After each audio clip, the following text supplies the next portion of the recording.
Hello and welcome to Enchantment of Eternity's review for Better Call Saul Season 5 Episode 1 Magic Man and Season 5 Episode 2 50% off. This video is part of a series of videos where I review episodes of Better Call Saul, so I have to start with a spoiler warning for Better Call Saul up to Season 5 Episode 2 if you haven't seen up to this point. You may not want to watch this video, otherwise some things will be spoiled for you. So before I jump into the episodes proper, I want to talk about some news that dropped just a month ago or a couple months ago. Because Better Call Saul is actually a unique show for me because it's the only show I've ever covered on my channel from the very first episode, and I cover every single episode. Most other shows I jumped halfway through or whatever. I mean, I guess you could say some newer shows like Discovery or Picard, but they haven't been along very long. Better Call Saul is in season 5, and this is one of the first shows actually I started covering on my channel when I first started it way back in 2014.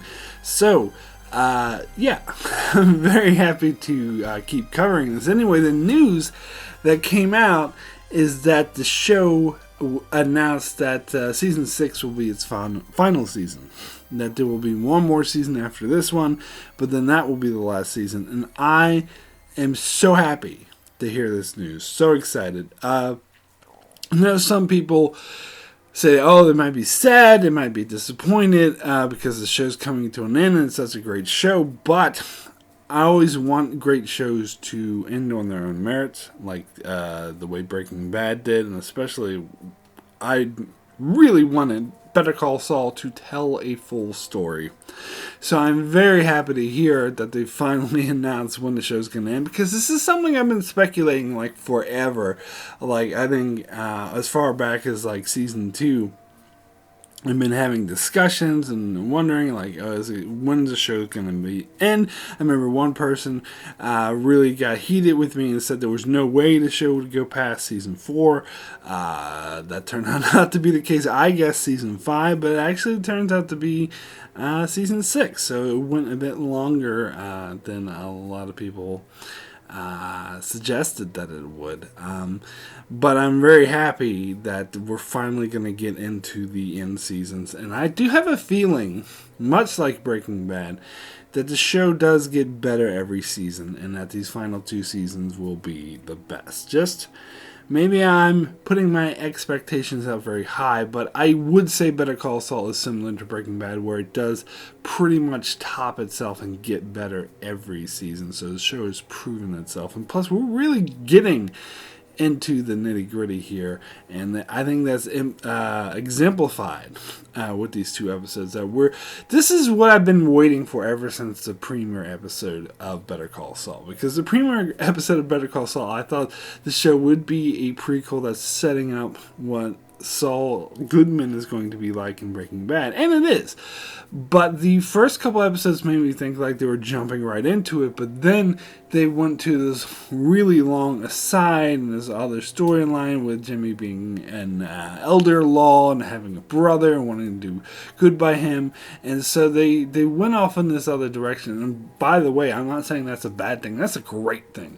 I love how much character building they did, but all the time throughout seasons, particularly season 1, 2, and 3, I was thinking, oh, this is all great, all well and good, but when are we going to get to the part where we see Saul Goodman and becoming Saul Goodman and what leads him to Breaking Bad? And that's what we're finally getting into in this season. I do love me the first 4 seasons. Absolutely, they're some of the best seasons in television of all time, but here, this is what I've been waiting for. And so far, it's really been delivering. Anyway, let me jump into the episodes. First, I'm going to do each episode one at a time instead of talking about them both at the same time, because that's a bit confusing. So let me start with the first episode, Magic Man. And so, like every single season premiere of Better Call Saul does, it starts with the future sequence that takes place after Breaking Bad, where we see Jimmy McGill with his Gene personality, and this, of course, takes off right where season 4 left off, where it had a sort of sequence where the cab driver sort of recognized him and they freaked Gene out. And so we see here he's all freaked out. He goes into his box. He apparently has all these diamonds, so he does have sort of riches stashed away for an occasion, and he does feel like he's panicking, he's freaking out, and the sequence does a really great job of putting you into that mindset of how freaked out he is. But then time passes, he sort of lets it go, and he sort of calms down a bit, so he goes back to work. Things seem to be going back to normal until the same cab driver approaches him in the mall where he works and sort of just flat out says he knows who he is, and he's being a bit of a jerk here. He's like, oh, you know who you are, just say, I want you to say it.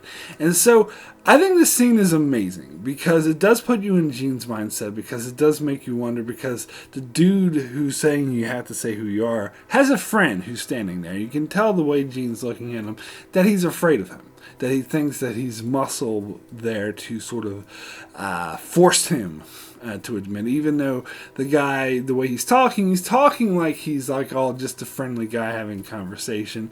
And you know what? That very well may be the case. Maybe he's just saw the commercials and just wants them to be like Better Call Saul, and that's all there is to it. But you know, Gene being who he is and everything he's experienced, his paranoia level is up like extremely high, and of course he doesn't. He's not going to think that that's just that simple, that there could be more behind this. It could be the police, it could be either the cartel or other people involved who are sort of fishing him out. I mean, this was a common theme throughout from the very first season, that he's been very paranoid of people discovering who he really is, and here's this guy who has figured it out. So of course his first reaction is to freak out, and he calls the disappearer. And I love this, and I think I heard somewhere that Robert Forster would be appearing this season, even though he had passed away, because apparently he had filmed the scenes already before he passed away. And this scene, I love the disappearer. I love Robert Forster as the disappearer. I thought he's absolutely amazing. So it's so great to see him again. I love how, because usually when people like Jesse or Walt talk to him, or they seem to like cut through the bullshit and be like, don't, because the disappearer has his own language about, oh, you have to order a blah blah blah type of vacuum cleaner. And I love how for the first time they don't cut through the bullshit, and pretty much the entire conversation is in code. And that so goes with Jimmy McGill or Saul Goodman or Gene, however you want to call him. It really goes with his character of that he would play along with that. And I love how pretty much the whole conversation was in code, and they never really, the closest they come to say what they're really talking about is when Gene says that he's been made. Other than that, they're pretty much like speaking as if they're selling vacuum cleaner parts. And I love that. I thought that was a nice touch and true to their characters. And it was really interesting that Gene changed his mind halfway through and was just like, you know what? I'm going to take care of this myself, and then just hangs up, which is, again, a really nice touch. Now, because I was thinking, when the asshole guy kind of approached him, I was thinking, well, usually, if this is Saul Goodman that we know, usually he would have a way, or even, slipping Jimmy, he would have a way to talk his way out of it, and to the bullshit the guy, and to go around this, but he doesn't even try, because at first he's just like, look, you had me confused with someone else, which is a very weak argument. Of course, the guy sees right through it, so eventually he just gives in and goes, Better Call Saul. And the way the guy makes him repeat it and say it louder, it's like really weird. But anyway, like that's Gene, because Gene is defeated, Gene is afraid, Gene is paranoid.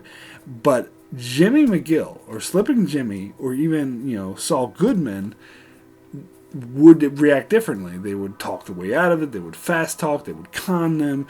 And so I think the person Gene has become is very, again, on edge, paranoid, scared of the world. But I think during his conversation with the disappearer, he sort of gets his wits back. And he sort of gets, because we've also seen snippets of this in these Gene sequences throughout the years, that he does still have moments of regaining that Saul Goodman quality to him. And so I think that's what we see here. He sort of gets his wits back. So I think he's going to sort of try to con this guy or outwit him.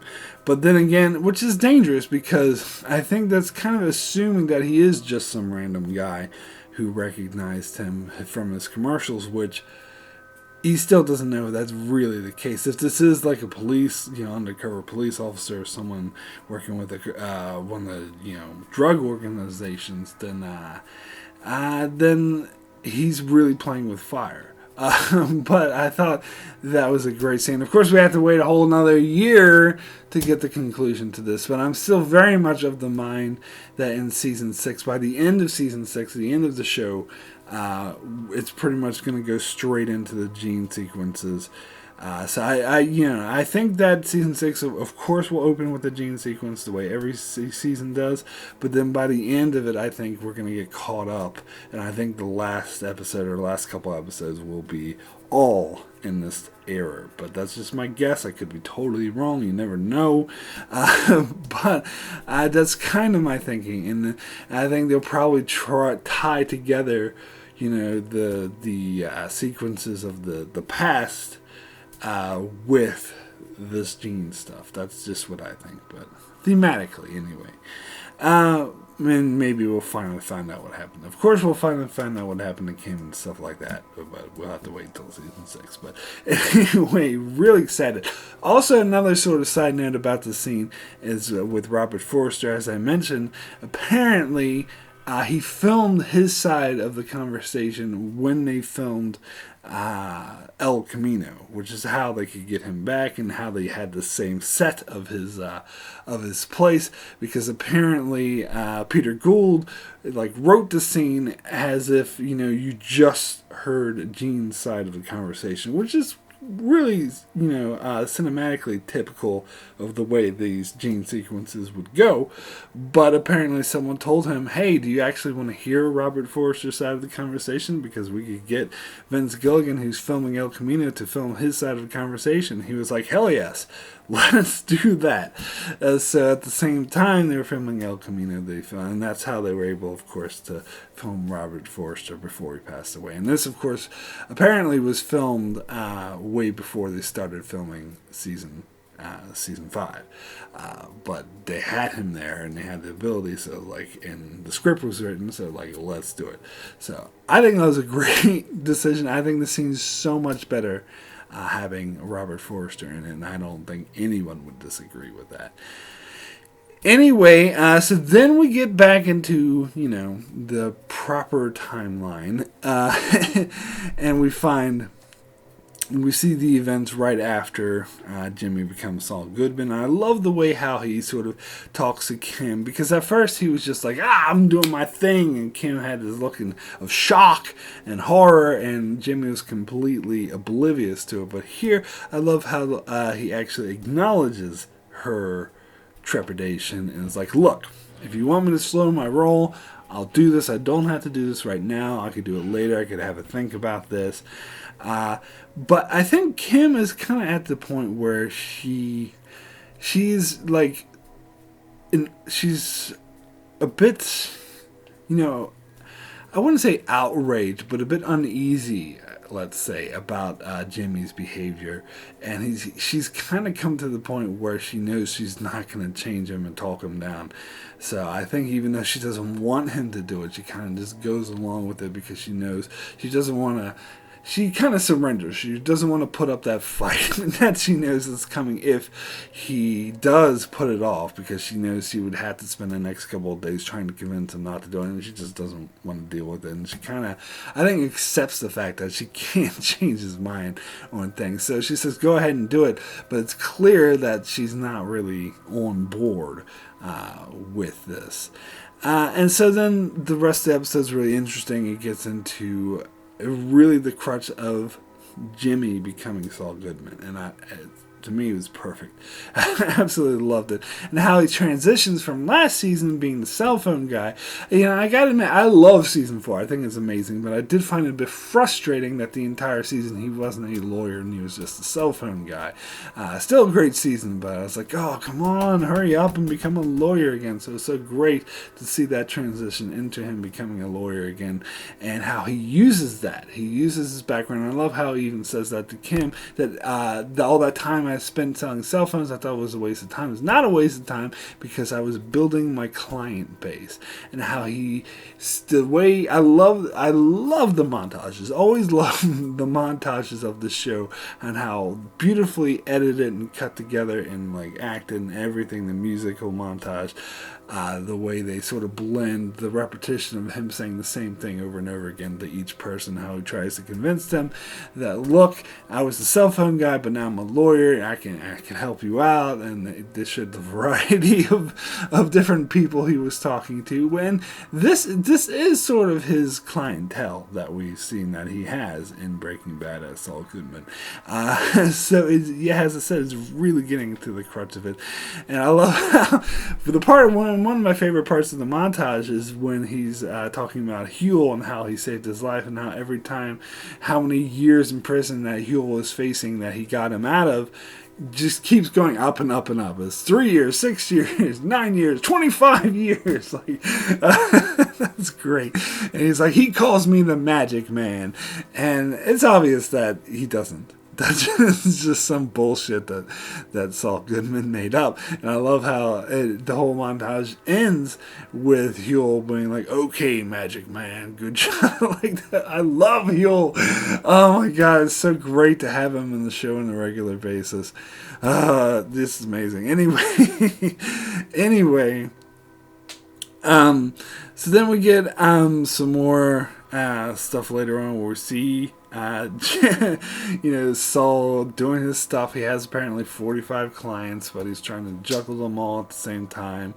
And we see that district attorney guy, which I never knew his name. I just knew him as the district attorney guy who's been there since the very first episode. I love this guy so much. Every time I've seen him, I'm like, oh, I love that guy. And then Saul just like ambushes him and has we see the whole film of students here. And I can't remember how much time has passed in the universe, like in the story. I'm pretty sure it's been at least 2 years, maybe even 3 years. And these guys still film students? Anyway, I mean, they could be going to a 4-year school, and maybe they were freshmen when Saul first met. I don't know. But anyway, usually film school doesn't go for that long. But anyway, regardless of all that, that was great. And I love how they didn't really have, usually when they film students, they show them, they like have them being like, oh, you owe me this, and them just being dickheads to him, saying how we're going to pull this off, and show them setting up the con. And I love they didn't do that. They just showed the con. They didn't show them setting up, because you don't need to at this stage. Like, that's all assumed. And I love how they just ambushed that awesome district attorney guy that I love so much. And he saw right through it. He's just like, oh, whatever, blah, blah. Like that. But, of course, he wasn't doing it for him. He was doing it for the people around that were watching, because, of course, as soon as he left, they all came up to Saul Goodman and was like, oh, can I have a card? Can I have a card? And it worked. Yeah, this is the kind of stuff that I love. But anyway, we also see Kim doing her thing, which I gotta be honest, it's been a while since I've seen season 4, so I am a bit rusty on this. One of these days I'm going to go back and watch all these seasons again. But I had forgotten that she had this thing where, and it's kind of her side, something she does on the side, where she helps out people in need. And she does it really as like something that she wants to do to help people. Like, she feels like she's helping people, and this guy, her client's being really stubborn and not taking the deal that Kim was lucky to get, and that he absolutely should take, and he's refusing to do so.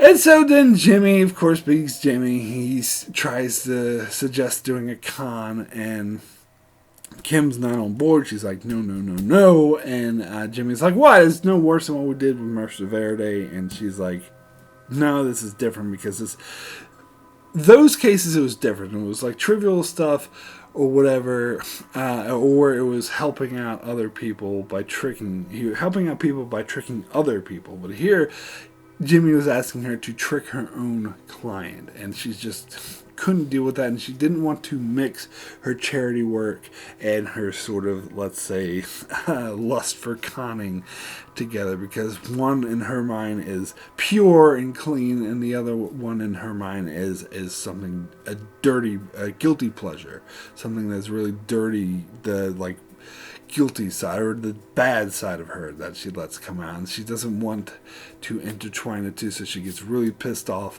tells him to leave, and he's like, okay, bad idea, I'll go. But this is the interesting part. She gets back to her client. She does the con anyway. She just gives in because she realizes, and you can tell how much she hates herself for doing this, but she realizes that this is the only way to convince this guy not to throw his life away. This is the only way to actually help him. And the way she pulls off the con is so expert. And you can tell and they had a scene with her in the stairwell afterwards where she's just you could tell how much shit she's feeling for doing this. She feels awful. And I think she's really blaming Jimmy. In the next episode, which I'll get to shortly, we see that she's really distant and cold with him. And I think this is why. Because she blames him for having this part of her that she doesn't wish wasn't there and doesn't want to acknowledge come out. Even though she accomplished what she wanted to accomplish, she actually helped her client, which is what the whole thing's all about. But she did it in this dirty way, and she ended up mixing those two parts of herself that she didn't want to mix. So it was an amazing scene. Just amazing. Alright, so now let me get to all this other stuff with Gus and Nacho and Lalo. And Lalo's becoming a more sort of main character, basically, an important figure in this season. He was just introduced at the end of last season, and it's really good to see him. And it's interesting.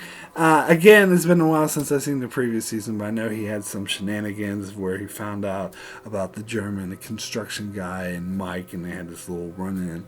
And so he's obsessing over them and just thinking, do you know Ziegler? And that was just such a cool scene, and how Nacho and the other people are no, don't know him, let's move on. But he's obsessed with it and just won't let it go.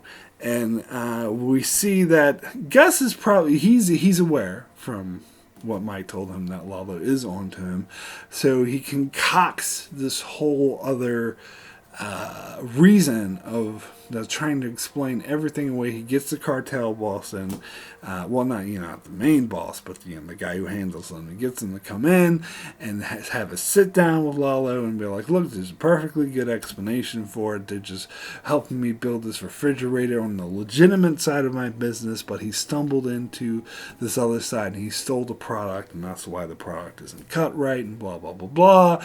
And of course, the cartel buys it hook, line, and sinker, and of course, Lalo doesn't, which is not revealed until the next episode, but you can totally tell in this scene that he wasn't buying it. He has that exterior, friendly, smiling exterior, but you could tell that he knew it was bullshit, which I absolutely love.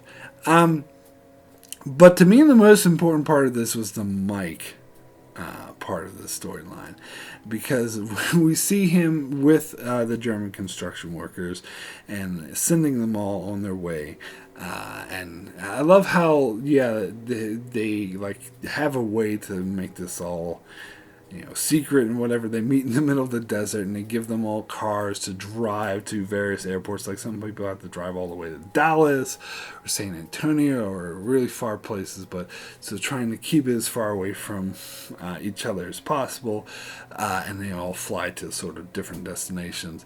But then you had the various construction workers interacting with Mike over the fact that I don't think like they right out told them that that Mike killed Ziegler, but I think they know. I think they could deduce this on their own that he's dead, and I think they can figure out that Mike and Gus are responsible for killing him. And how Kai, of course, this was the asshole character from season 4, which he was kind of a red herring because you thought he would be the problem character, but then ended up being a Ziegler.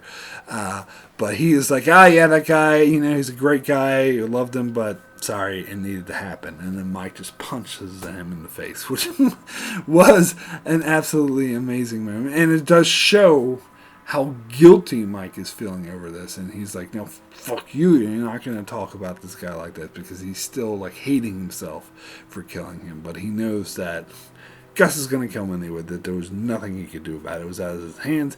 If he did it, at least it happened quickly. But he's still hating himself for this. And this, of course, will carry on to the next episode as well. But then you have the other guy, and this is the more important part. This other guy, who I don't remember at all seeing, but he gets right up into Mike's face. And it's like, Ziegler was worth 50 of you. And I think this is what really hits home with Mike. This, more than what Kai said, I think that was the worst kind of gut punch anyone could give Mike at that moment, because I think he believes him. I don't think Mike would argue with him about that, and so that just makes him feel all the worse and brings all the guilt home. So we have the next scene where Gus confronts Mike, and Gus is saying how they can't continue with their construction project as long as Lalo's around. So Mike's like, well, I guess that's it then. And Gus is like, no, that's not it. We're just going to get rid of Lalo so we can continue doing this shit. And so Gus is like, look, I'm going to keep paying you until that point. And Mike's like, why? Why are you going to pay me for doing nothing? And he's like, and Gus is like, call it a retainer. So this sort of exemplifies what I was talking about in my review of the season 4 finale, that Gus is more endeared to Mike, especially the fact that he knew that Mike liked the Ziegler guy. He knew that Mike did not want to kill him, and Mike did it anyway. So in his mind, that just proves Mike even more. So that puts Mike more on the pedestal and closer to like, this is the guy I want on my side. This is exactly the kind of person I want working for me. But Mike, on the other hand, hates Gus now, because Gus forced him to kill someone he didn't want to kill, forced him to do this awful thing. And so, Mike is like, when Gus is talking like, don't worry, his wife will be well compensated, and Mike gets really pissed off about well compensated, and Gus, of course, I love the subtlety of the scene, it's amazing. Gus catches on to it and is like, I would choose your next words very carefully. Which, of course, Gus is flexing his, villain muscles, which he does so well, and Mike is just like, fuck your retainer. Keep your retainer. I'm out. I'm done. And, of course, we know that that's not going to be the case, because they are, Mike's basically Gus's second right-hand man when it comes to Breaking Bad. But I'm really puzzled. I'm really at a loss to what exactly is going to happen to bring Mikey back into the fold, because at the moment he wants nothing to do with Gus. But it's something we'll have to look out for. So anyway, my rating for Magic Man out of 10 is a 9. Excellent. Love this episode. I think it was a great way to start the season. It was a great way to bring back all the characters. The way they all interacted was all top notch. And again, I'm so excited that things are finally pushing forward for all the characters to where they were at Breaking Bad.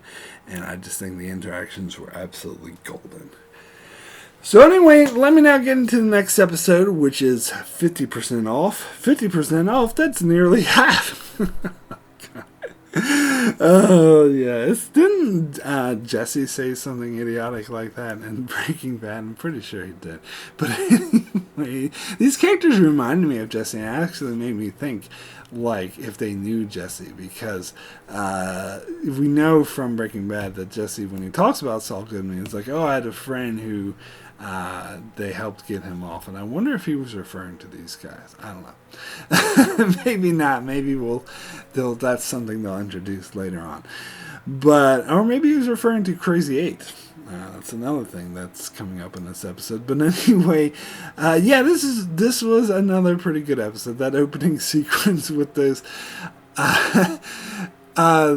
like crazy drug addicts going out and doing 50% off. We can do whatever the fuck we want, And I don't know how realistic that is. I don't know if people were like, just because a lawyer offered them 50% off, they're like, let's go out and commit crimes because when we go to court, we'll get 50% off. But they still have to pay, and they still have to go through the hassle of going to jail and all that. So I don't know how realistic this is, but maybe I'm completely wrong. But it does work for the story, and of course it does really exemplify what Kim was saying in the previous episode about why this is exactly what she was worried about. She's like, you can't go offering 50% off because you're encouraging people to commit crimes. And of course, we actually see that in motion. And this whole scene it's funny, but it's tragic at the same time. But I love the way they played these characters throughout the whole episode. But anyway, so then we jump into the episode proper, where we see, Saul's Jimmy, or Saul. I guess I can call him Saul now. We see him at home with Kim, and as I mentioned before, their relationship. This is really falling apart. Now, we've seen this a lot in season 4 too, and I talked about this. Like, this is the perfect portrayal of a dead relationship. Of course, it got sort of revived at the end of season 4 when Kim sort of felt more alive and when conning people, and that endeared her more to Jimmy. But then with the name change and offering 50% off, and the whole thing with her, him trying to con her own client, and what she eventually did, and she feels guilty for and totally blames him. You can tell that she's completely distant from him now. She's completely cold. She's going through the numbers. She's like, yes, nice day, blah, blah. And you can tell that he can tell. And he's trying to reach out to her, but of course he doesn't really know how. It's such a perfect portrayal of a dying relationship. And so, again, I think their relationship's very unhealthy and it's very doomed. And I think this show is sort of, forecasting this, because we know everyone's like, where's Kim in Breaking Bad times? But I think it's clear that she's going to leave him. The more that Jimmy or Saul goes, the more Jimmy becomes Saul, shall we say, is going to push her away from him. But I think it's possible that she might get endeared to him again. Like, they might come closer before they finally break up. But anyway, at the moment, the episode does a great job. And it does show him, he actually does kind of win her back a little bit with going to the house that he wants to buy and showing the house. And she has fun by spraying water in the shower. And the real estate agent is very unhappy with them for doing that. And so he does actually succeed a little into winning her back. But you can tell that she's still sort of not completely okay with this. And he doesn't understand why. She won't admit that she actually went through with the con. She just said, never again. You can't do that to any of my clients. I won't lie to them. And when she says that to him, it's not like she's not just saying it to him. She's saying it to herself. Because I think more than being mad at him, she's mad at herself. And I think she blames him for what she did, but she's very upset with herself for actually doing it. And so when she says that to him, she's not just telling him to back off, she's also saying it for her sake, that I cannot ever do that again, ever. And this is setting up for some really interesting things, in my opinion. So I can't wait to see how that plays out as well. And then with Saul, of course, you get his... Again, seeing him trying to juggle all of his clients, his 45 clients, and Kim's like, whoa, that's way too much. He's like, don't worry, I'll do it. And he's always, like, I always remember one of my favorite lines from the show is when Chuck said about Jimmy, he's like, he may be many things, but he's not lazy. And that's true.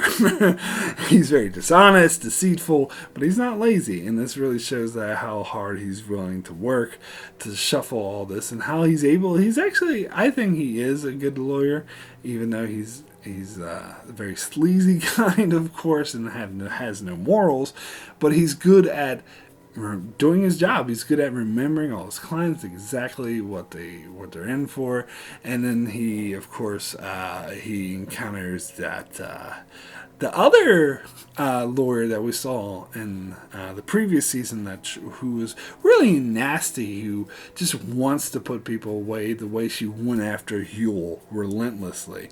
And of course, he ends up having like 12 cases with her because he has so many cases, and he wants to get them over with.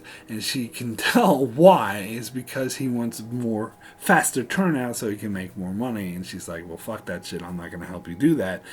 And so, of course, he gets in the elevator with her. And as soon as he gets in the elevator with her, I'm like, the elevator's going to break down. And sure enough, it does, because it's classic Jimmy. He's conning her. And, of course, we find out that he paid the guy to do it. And that, to me, was obvious. I don't know. I think the one thing about that scene I didn't buy is that she couldn't see through this. But maybe she just underestimates him and doesn't know just how devious. Like we, the audience, we've seen him a lot. We know that this is exactly what he's going to do, but she might not be aware of that, so fair enough. But that was great how he kind of tricks her. And you see the way they negotiate that he's willing to give in to her a lot. Like, we've seen in the past the way he treated with that other district attorney guy. He's like, no way, I'm going to fight for him. But in this case, it was more about faster turnout. So if he's able to give in to her a little bit and to capitulate and meet her halfway, it makes the whole process go faster, which is the only thing he's really worried about. But of course, he doesn't want to give his clients a completely raw deal, because then that would give him a bad reputation with the people he's trying to defend. So he does stick up to him a little bit, but he's able to compromise a lot more because he's more worried about getting things in and out, which again, very fascinating. Very interesting stuff going on there. Anyway, let me then get over to the stuff with... oh, wait. Before we move over... Actually, no, yeah. Let me just go ahead and move over to Mike. Now, I don't know. I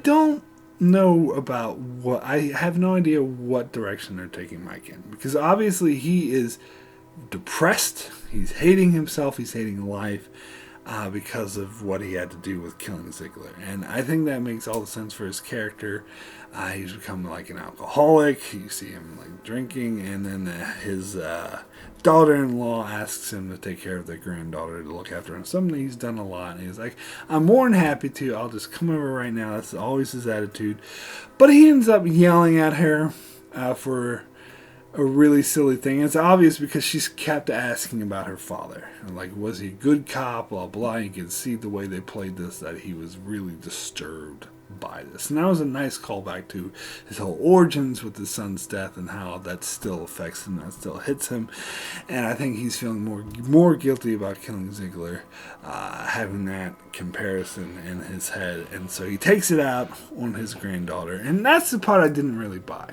I know that they're saying he's riddled with guilt and that he's a drunk, but he's always had that loving relationship with his granddaughter. Now, it's not that I don't buy he yelled at her, which I do totally buy that. He was drinking, he's depressed, he's down. What I don't buy is that he didn't go in and apologize to her like a couple minutes later, that he didn't immediately realize, even though he's a drunk, he would have realized what he was doing because he's acted that way before. But instead, the entire night, she apparently locked herself in a room and refused to eat dinner, and Mike didn't even bother telling the daughter-in-law why. He's just like, whatever, and left. I don't know. I think they're overselling this. Just my opinion. I don't know if I would say that fits in this character. I am 100% sure that I'm going to get tons of comments of people disagreeing with me and saying I'm wrong, that this completely fits in my character. And that's fine. If you feel that way, that's fine. That's your perspective. If you bought this, great. Just my perspective, I don't know. I think they just went a tad bit too far. Just my opinion anyway. But anyway, so I don't know where they're going. I really am lost of how they're going to get Mike and Gus back together. So I'm really excited to see this because I'm sure it's going to be really interesting. But at this moment, Mike's like, he's going off the deep end, and he's going to a really dark place. So I don't know how he's going to come back from this one. So,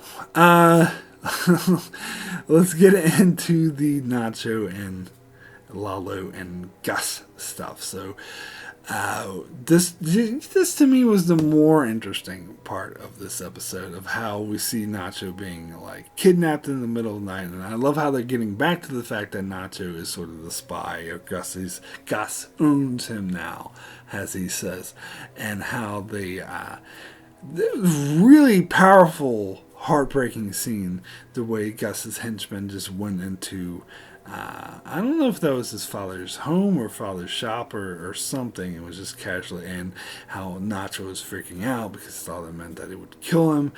Damn, that was just a heartbreaking scene, and how Gus is just like, you have to tell me everything about Lalo, where he's going, all this, what he's up to. I wanted to know his moves before he even does it, and not just like, look, he doesn't trust me that much. And Gus is just like, you have to earn his trust. And Nacho's like, well, how? And Gus, of course, and this is exactly what I expected, is just like, you figure it out. and the way he says it, find a way. Like, that whole scene, like, the cinematography of the show is always amazing, top notch. But the whole way that scene was shot, with showing Gus his eyes and the reflection of the eyes in the mirror looking back at Nacho, was just so intimidating. It was so awesome. And I love how when Nacho tries to be like, look, he's just, my father's an innocent man, you don't have to bother him. I love how Gus actually turns around. Instead of looking at him through the mirror, he turns around and stares at him directly. That was intense. But then this plays in beautifully with the next scenes, where we see where Crazy 8 gets his name. I didn't notice this until I watched the bonus feature. He calls him Loco Ocho. And it didn't click with me that he's calling him Crazy 8. And he refers to him as Crazy 8 later in the episode.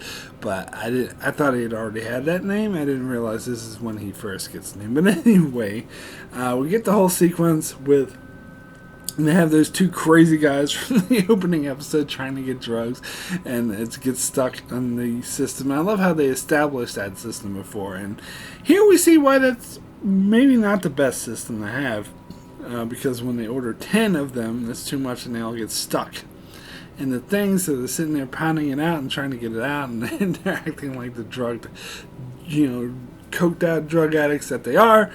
And eventually, Crazy 8 gets called to the scene, so he goes there and with a ladder and trying to fix it properly. And the police just happen to show up, and everyone skedaddles, leaving Crazy 8 just standing there going, oh, hi, officer. And this is pretty much exactly what I thought would happen, but I still thought it was amazing and really funny. It's like, oh, I'm just trying to fix it. It's a bit clogged. And he taps it twice, and all the drugs just come pouring out onto the ground in front of him. And the cops are just like, oh, looks like you fixed it. That was an absolute. I love the way the show is by no means a comedy. I would say this is far a serious drama, even suspense. But both this show and Breaking Bad, probably maybe this show a little bit more, perfectly blends the comedic moments into this serious drama character story. That was a great moment. So then, of course, we see Lalo and Nacho show up, and they watch as the police are going to discover, and apparently they had a whole bunch of drugs because they just had a fresh batch, and it's all sitting right up there for the police to discover. And so Nacho sees this as a perfect opportunity to prove himself, and of course he's risking his life. He's risking getting arrested, and Lalo thinks there's no way that Nacho's going to survive this, that he's completely screwed, and how he jumps from one building to another. And it works. He actually, and I've watched behind the scene the clip about this, and it was saying at this point that Nacho just doesn't care about his life. If he dies in defense of his father, or if he gets caught by the police by trying to save his father's life, then so be it, is what he needs to do to save his father's life. Because he needs to find a way to prove himself to Lalo, and he sees this as the best way. And he's right, and that adrenaline pays off. And he manages to come back, and Lalo's shocked to see him. He's expecting to see Nacho brought out by the police and handcuffs, but instead Nacho just gets in the passenger seat, shows him the drugs, and he's super impressed. So that was a great scene. So we'll see if this works. We'll see if Nacho really does endure himself to Lalo by doing this. Probably, I hope so. Really interesting stuff. But we later see that Lalo has trying to figure out what to do about Crazy 8. And Nacho is actually, even though they've been friends since childhood friends, Nacho's willing to be like, look, do you want me to take care of him? And he's like, nah, of course take care of him. He needs to kill him. And it's so interesting how quick Nacho is willing to do that. But Lalo's like, nah, I got a better idea. And next thing we see, Nacho pulling up and forcing Saul Goodman to get into the car. Now, when they showed this scene, and when Saul got into the car, and he wasn't allowed to bring the ice cream, so he dropped the ice cream on the ground, and we zoomed in on a close-up of the ice cream. The whole entire time, that sequences was playing out, I was sitting there going, please don't end the episode, please don't end the episode, please don't end the episode. And then to cut to black and the episode ended, I was like, fuck! and Better Call Saul is actually very infamous for doing this, particularly to ending it on the scenes where I really so badly, desperately want to see what happens next. But, that's television for you, I guess. Some part of the reason why I wish I could binge this show. I still believe the show would be better binge watching than watching week to week, but that's just my opinion. Anyway, I don't have the patience to binge it, though. I could wait till the whole season's over and watch it all at once, but fucking I'm going to do that. But anyway, so that was amazing. I don't know. Again, it's been a while since I've seen season 4, but I don't recall Lalo having any interaction with Saul. So I don't know how he knows of him, because it seems like it was his idea to get Saul, or maybe he suggested just a lawyer in general, and Nacho recommended Saul. I don't know. We'll find out, but that was pretty damn interesting. So anyway, my rating for 50% off out of 10, I'm going to give this an 8. Extremely good. It was a slightly more slow-paced episode, but it was still really good. Still some really powerful stuff. I still kind of uncertain where they're going with Mike, but I really love the interactions between Saul, or Jimmy, however you want to call him now. I don't know what to call him anymore. Call him Saul, I guess. But the interactions between Saul and Kim were amazing. Again, it's getting back to that intricate, dying relationship, and it does it so damn well. And then the whole Nacho scenes were super intense and really interesting. So yeah, this is another great episode. So anyway, that is it for my review of the first 2 episodes of Better Call Saul. I shall be back next week to review episode 3. So be sure to check that out. Also, check out my channel as I cover many other shows like Star Trek Picard, Star Trek, The Expanse, and more. So be sure to subscribe so you can keep up with all of that. And thanks a lot for watching.